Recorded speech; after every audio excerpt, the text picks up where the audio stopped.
Hi, my name's Josh Mahony, Chief Market Analyst at Scope Markets. This is the week ahead for the week starting Monday, the 15th of January.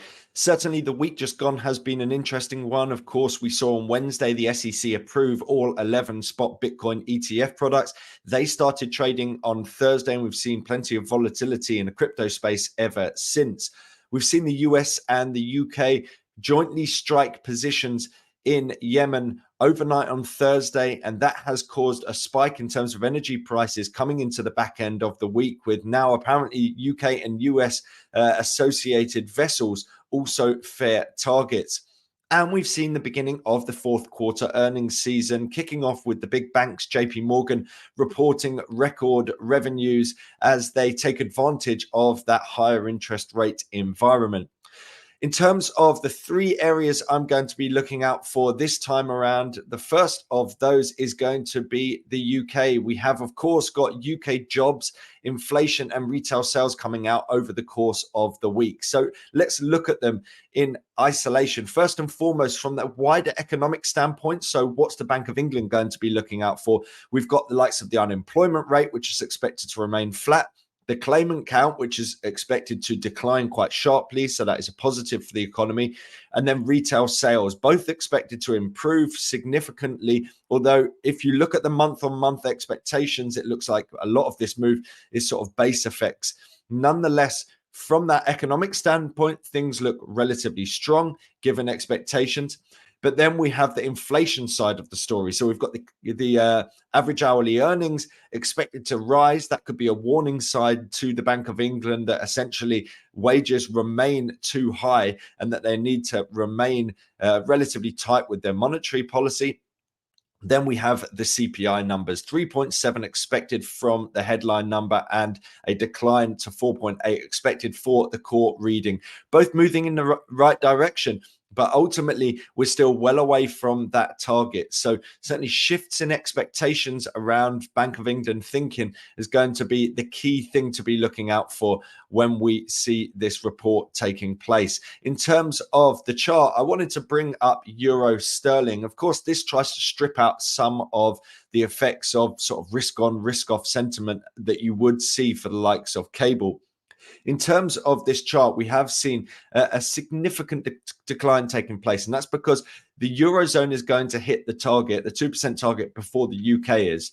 That looks very, very likely, and therefore you're likely to see a more dovish stance from the ECB and a swifter return to easing from the ECB. Therefore, you'll be expecting to see further downside. Now, we have seen plenty of downside coming into this year, and certainly the question marks are being asked here because we've seen a bit of a rebound coming in towards the weekend, but now starting to fade that move. So I would say if you look at this price action that's been taking place towards the second half of this recent week, you could say that this latest rally is likely a retracement before we roll over with a move up through the most recent swing high that we have here of 0.8617 required to point towards this market pushing onwards and upwards from here. And so it's almost like a sort of head and shoulders formation, this topping pattern here that the rally that we've seen coming into on Friday looks to be selling into. So 8617, as long as we remain below that level, then the downtrend that has been dominating over the beginning of 2024 looks likely to continue apace as we head into this coming week. And certainly if we see the UK inflation picture fail to sort of significantly move towards the downside, then you're really likely to see questions asked around the big picture here for the UK with regards to monetary policy. Next, we want to look at what's happening in terms of China and Australia. That is certainly going to be key when we look at Wednesday and Thursday in particular. We've got the likes of the Chinese GDP reading coming in for the fourth quarter, industrial production, retail sales, unemployment rate, fixed asset investment. And then you've, of course, got the jobs data coming out of Australia in particular. The reason why I wanted to pair these two up is, first and foremost, people like to trade the Australian dollar more than they like to trade the Chinese yuan. And secondly, we've got a whole host of data that are going to both impact sentiment around the Australian dollar. So certainly something to be keeping an eye out for when it comes to the Aussie dollar moving forward. Let's look in terms of price action for the Australian dollar. I wanted to bring this up against the New Zealand dollar because generally, if you're looking at these two, they're both reliant on the Chinese economy, but in different ways. The likes of the New Zealand dollar is more reliant on demand in terms of consumers. So we're talking about dairy products in particular, agricultural products. And of course, the Australian economy is more reliant on manufacturing and industrial production over in China. And therefore, you're likely to see the Australian dollar, doing well when you see those figures picking up, because it's going to increase exports and potentially export value for the Australian dollar. So that's why I wanted to look at this market. And certainly the weakness we've seen in the Aussie dollar against the Kiwi does highlight the idea that people think that from an industrial side and a manufacturing side, that's where there's particular weakness at the moment. And so further downside does look a distinct possibility if you look at this long-term picture, because we've got this ascending trend line coming into play. So sort of long-term symmetrical triangle lasting over the last year. And then over the near term, we're rolling over once again. So further weakness looks to be the theme, given the trend that we've been seeing over the course of 2024 thus far. The caveat is, of course, near-term weakness would take us back into potentially that trend line support. So look out for this pair. From a wider perspective, we have that trend line support potentially coming into view. But over the near term, as we're rolling over towards the weekend, there's the potential for weakness for this pair in particular. So look out for the Australian dollar against the New Zealand dollar as we head into a key week when it comes to the economic data for both China and Australia. And finally, I wanted to take a look in particular at what's happening in terms of US earnings season. Of course, the back end of the week just gone has really seen a big focus on the big banks, and that does continue into this week. We start off the week with the likes of Morgan Stanley and Goldman Sachs announcing, and then a number of smaller and regional banks, which of course were the center of this big crisis where people felt like the banking system in the US was going to come under pressure. Certainly the question mark really being asked of some of the smaller banks is, are the unrealized losses that are being held in association with the massive rise in terms of treasury yields, are they outweighing the benefits of higher margins that come with higher interest rates? JP Morgan have certainly come out in a very meaningful manner on Friday, signaling that they've seen record revenues off the back of these higher margins. There's question marks whether those smaller banks are going to feel exactly the same.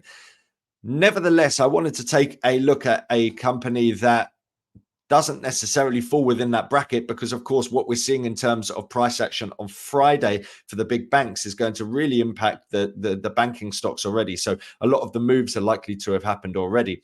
I wanted to take a look at what's happening in terms of American Airlines. So certainly the airline sector coming back into focus recently because of what's happening in terms of Boeing.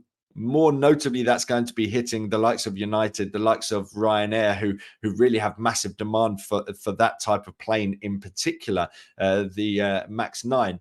But nonetheless, we have got big question marks around about what's happening in terms of revenues, in terms of margins. Are the airlines able to continue to ramp up prices to regain some of the money that has been lost over the course of the COVID crisis? Certainly this weekly time frame shows you exactly how things have played out over recent years. It's been ugly, to say the least, but we have rebounded from this descending trend line and now pushing up in towards this recent resistance level of 1467.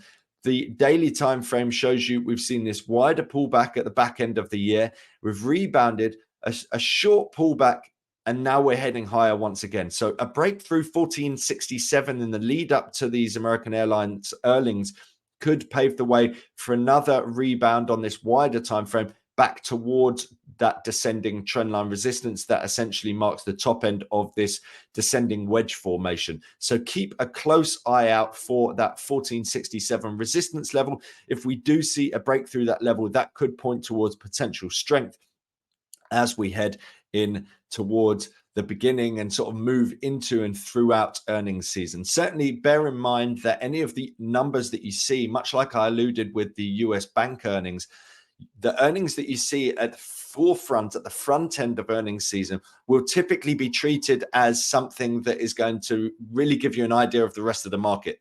So the volatility in the early part of earnings season is generally higher because, let's say, for example, when you see American Airlines come out and they might say that they have particularly strong demand and people are paying ever higher prices, that will then be gleaned across the industry and people will likely buy up stocks across other airlines. Same kind of thing with the banks. When you see those first banks report, you're likely to see big moves for other banks that haven't reported yet on the expectation or the hope that you might see a similar move elsewhere. But certainly another interesting week to look forward to, most notably UK data with inflation coming out. We've got a big Chinese data dump coming out and the Australian data coming out. And then, of course, earnings season really starting to gather momentum after the recent kickoff with the US banks.